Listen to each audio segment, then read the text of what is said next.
kalau dikelola oleh Dinas Pariwisata, retribusi yang masuk ke pemerintah terus nanti dikembalikan belum tentu sesuai. Kita ini kan berada di Jogja, Mas. Jogja itu saya tadi bilang kan, kekuatannya itu antara lain di kebudayaan dan wisata, sehingga kami juga perlu memberikan support khusus.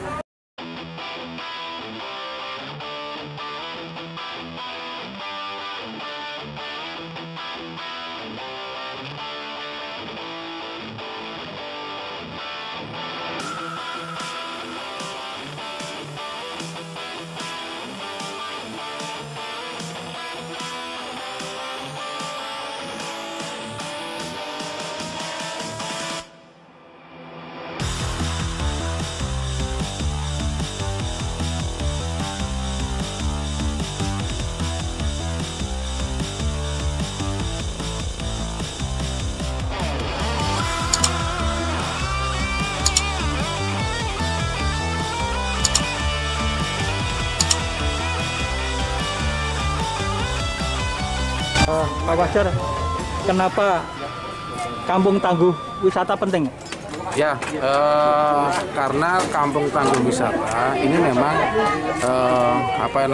kita harus bisa mendukung potensi-potensi wisata secara lokal. Jadi seperti apa yang tadi kami sampaikan bahwa wisata lokal ini bisa dikelola secara mandiri. Jadi tidak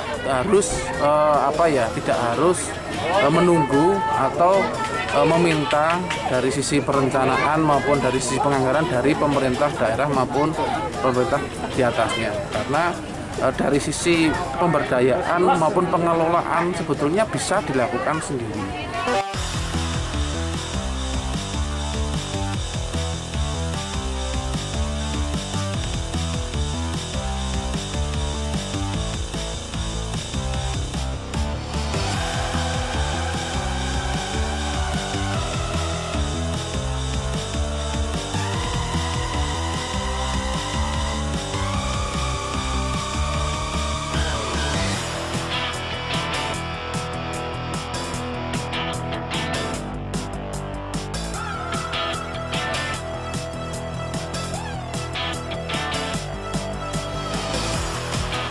Nah, ini perlu payung hukum.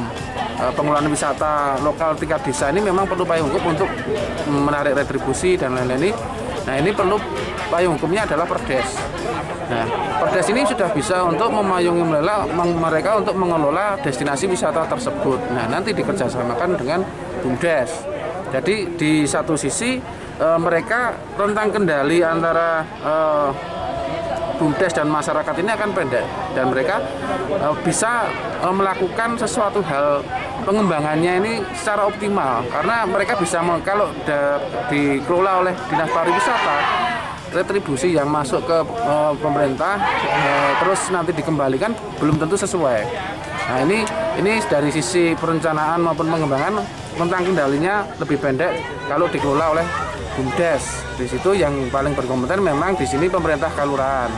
Nah, ini dari sisi pemberdayaan kami melalui Dinas PMD Dalduk ini memang mendorong untuk pemerintah kelurahan ini menghidupkan BUMDes. BUMDes ini menginovasikan bahwa mengelola BUMDes ini bisa dengan mengelola destinasi-destinasi lokal seperti ini.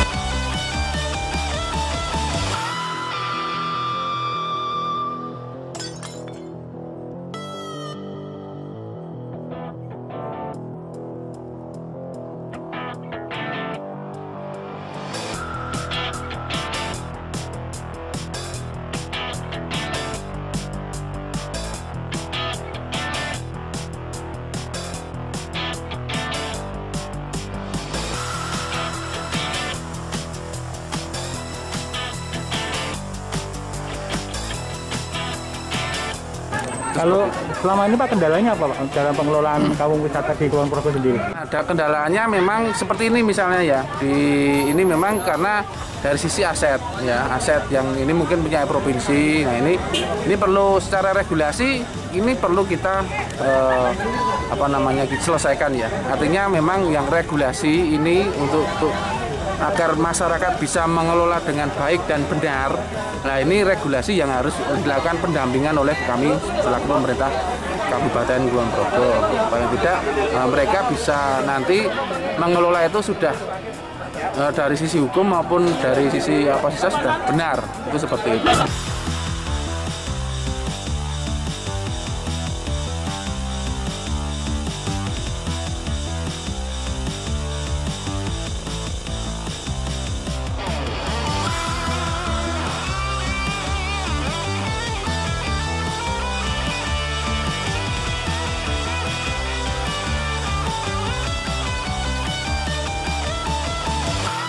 Akan diberlakukan di semua kampung wisata di Kulon Progo? Ya, kami berharap bahwa ini tergantung kalurannya juga. Kalau kaluran yang move on tentang perkembangan pariwisata mungkin cepat, seperti di Bugel misalkan, di Pleret misalkan ada Pantai Marangan yang di sana secara pemberdayaan memang dikelola mandiri oleh masyarakat. Ini cepat, mereka bisa bisa mengeksplor wisata tersebut ini bisa dikenal lebih banyak orang dan luar biasa. Ini tidak harus menunggu kebijakan-kebijakan dari pemerintah kabupaten, karena dari sisi pengelolaan mereka secara core bisnis mengelola tempat wisata ini bisa dilakukan oleh mereka sendiri. Ini yang kami mendorong untuk pemerintah kelurahan segera move on kalau ada potensi wisata di wilayahnya ini untuk bisa dikelola secara mandiri. Dan dari sisi pemberdayaan jelas itu akan lebih optimal untuk masyarakat agar semua bisa terlibat di situ. Karena ini sing duwe gawe kan mereka sendiri gitu loh. Nah, ini bisa mengoptimalkan pemberdayaan masyarakat. Untuk bisa dikelola dan ini sedikit untuk itu J. Terima kasih Pak Bapak. J. Bagi menopang tugas paring panjenengan sak tim BPD beserta seluruh jajar dan pokok dan naiknya di Kendeng. Yang saya Pak Toto ini kami mohon Pak Wagub juga untuk ikut mendampingi. Sini Pak Wagub. Foto.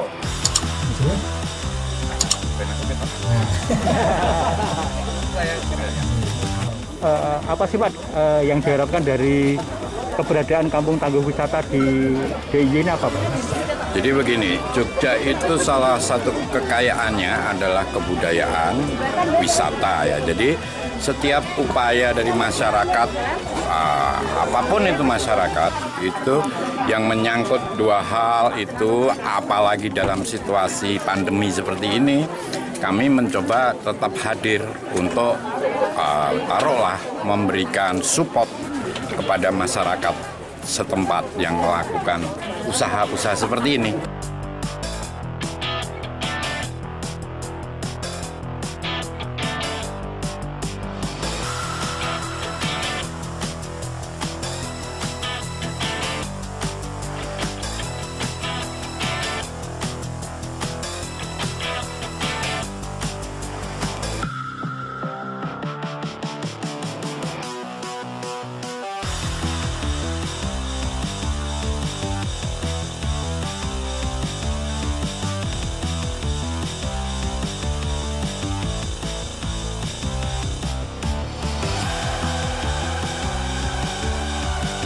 Sebenarnya tidak hanya wisata, tetapi kalau kita ini kan berada di Jogja, Mas. Jogja itu saya tadi bilang kan, kekuatannya itu antara lain di kebudayaan dan wisata, sehingga kami juga perlu memberikan support khusus kepada masyarakat yang mengelola wisata. Saya kira itu.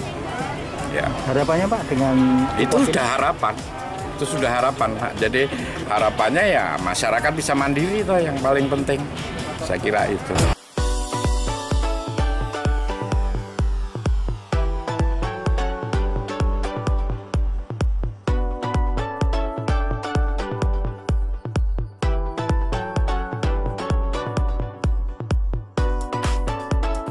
ini kan dicanangkan sebagai kampung tangguh wisata Bu. Terus untuk Sleman sendiri akan seperti apa untuk pengelolaan kampung-kampung wisatanya? Oh iya, alhamdulillah Sleman tidak ada bedanya dengan Kulon Progo, di mana di Sleman sendiri kampung tangguh desa wisata adalah sudah banyak sekali Mas. Oleh karena itu ini adalah bagi warga masyarakat di Kulon Progo adalah memang destinasi baru. Kita juga di Kabupaten Sleman juga nanti banyak embung-embung yang ada di Kabupaten Sleman. Lebih dari 40 embung-embung di Sleman ini. Nanti kita perdayakan untuk memperdayakan masyarakat supaya menjadi destinasi.